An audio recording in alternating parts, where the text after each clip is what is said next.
Bonjour les smart.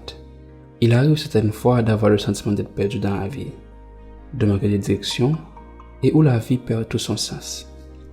Si cela vous est déjà arrivé, je dois vous dire que vous n'êtes pas le seul, car tout le monde connaît dans sa vie des moments comme cela. Je ne parle pas d'un moment de fatigue mentale qui va se dissiper après un bon moment de sommeil et de repos, mais je parle d'un manque de motivation totale et d'énergie, au point que vous ne savez pas ce que vous faites sur cette terre. Vous vous levez tous les jours et voyez le soleil se coucher sans savoir quoi faire de votre vie. Ou vous êtes dans un boulot, mais c'est votre corps qui se lève et y va tous les matins, mais votre esprit est ailleurs. Je vais vous dire pourquoi cela arrive. Chacun de nous est conçu pour être bon dans certains domaines, moyen dans d'autres et nul dans beaucoup. Ce n'est pas à cause d'un quelconque destin venant de notre suprême, bien que cela ne serait pas une folle explication. Mais je vais parler de biologie. Chaque individu a son codage d'ADN qui le rend unique.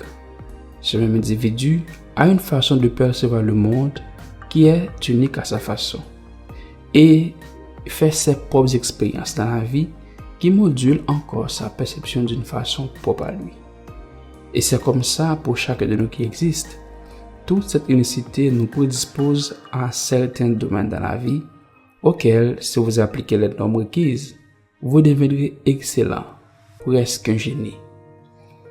Mais lorsque nous passons à côté de cet aspect essentiel et faisons un choix différent de ce que nous devons, notre esprit va nous le rappeler. Et c'est ce qui arrive durant ces moments de baisse d'énergie et de motivation qui semblent presque à la dépression. C'est un rappel de notre esprit. La mission de chacun de nous, c'est de trouver le pourquoi de notre conception nous prédispose et de l'exercer. Moi, j'ai trouvé que ma prédisposition, c'est la curiosité sur les faits psychologiques, sociologiques et comportementaux des hommes. Alors, sachant cela, il est devenu plus facile de trouver mon domaine où je me sentirai accompli. C'est cela aussi que vous devez faire si vous vous retrouvez confronté à ce genre de moments où votre esprit vous signale que vous avez pris la mauvaise direction. J'ai trouvé 5 moyens d'apprendre comment trouver le domaine pour lesquels j'ai des prédispositions et j'aimerais les partager avec vous comme des stratégies. Peut-être qu'ils vous seront utiles comme ils me l'ont été, bien qu'elles seront présentées dans un autre précis, mais notez qu'il est seulement nécessaire de commencer en premier avec la première stratégie. Pour les autres, l'ordre importe peu, mais il est nécessaire de toutes les exécuter afin de trouver votre raison d'être. Stratégie 1. Découvrez votre vocation. Ceci est un travail d'observation et d'introspection. Une bonne manière de commencer, c'est de chercher des signes, des penchants primaires que vous avez durant l'enfance quand ils étaient plus limpides. Certaines personnes se souviennent très bien de leur premier penchant, mais pour d'autres, cela demande une introspection profonde. Vous cherchez des moments où vous étiez inhabituellement fasciné par un sujet ou un objet en particulier, une activité ou un jeu spécifique. Par exemple, la grande scientifique franco-polonaise Marie Curie se souvenait distinctement du jour où, à 4 ans, elle était entrée dans le bureau de son père et avait été fascinée par les tubes et instruments de chimie.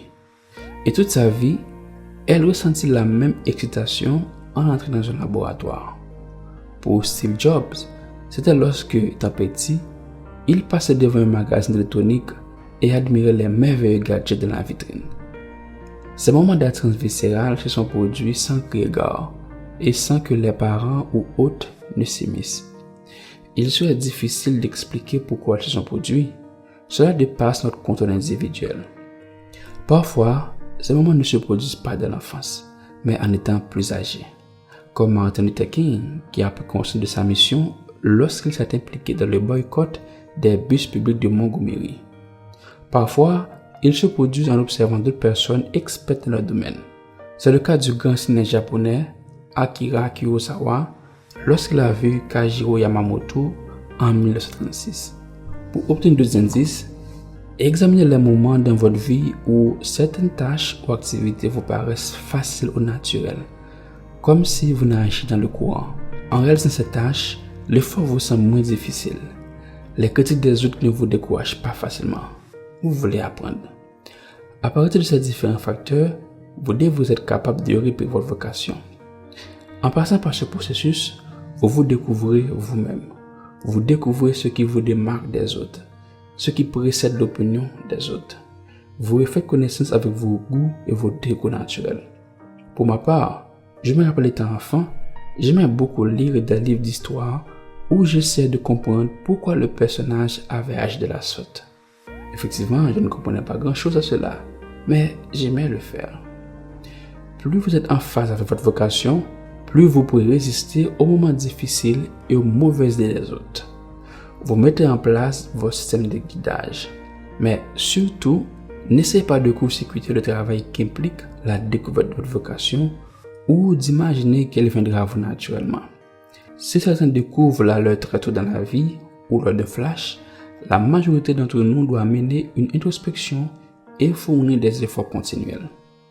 Tester la compétence et les opinions en lien avec votre personnalité et vos penchants n'est pas la seule étape essentielle pour découvrir votre finalité, mais c'est sans doute la plus importante de la vie en général. Savoir qui vous êtes au fond de vous, reconnaître votre caractère unique, vous permettra de mieux découvrir votre voie et de ne pas vous en éloigner. Stratégie numéro 2. Entourez-vous de personnes qui semblent trouver leur raison d'être. Vous avez déjà entendu cette expression devenue cliché. Dites-moi qui vous fréquentez, je vous dirai qui vous êtes. En réalité, c'est plus qu'un simple cliché. La vérité, c'est que nous sommes très sensibles à l'humeur et à l'énergie que dégagent les autres. C'est pour cette raison qu'il vaut mieux éviter les contacts répétés avec ceux qui ont une fausse ou une faible raison d'être, car nous allons certainement absorber leur faible énergie. Au contraire, essayez de trouver ceux dont la raison d'être est forte, qui semblent déjà retrouver la vocation de leur vie, et de vous associer à eux. Cela pourrait être un mentor, un professeur ou un collègue sur un projet. Ces personnes auront tendance à faire ressortir le meilleur de vous, et vous accepterez mieux leurs critiques. Il faut que ce soit des personnes pragmatiques, et non simplement des charismatiques ou des visionnaires. Si possible, rassemblez autour de vous des personnes issues de différents domaines, des amis ou associés qui ont un niveau d'énergie similaire au vôtre.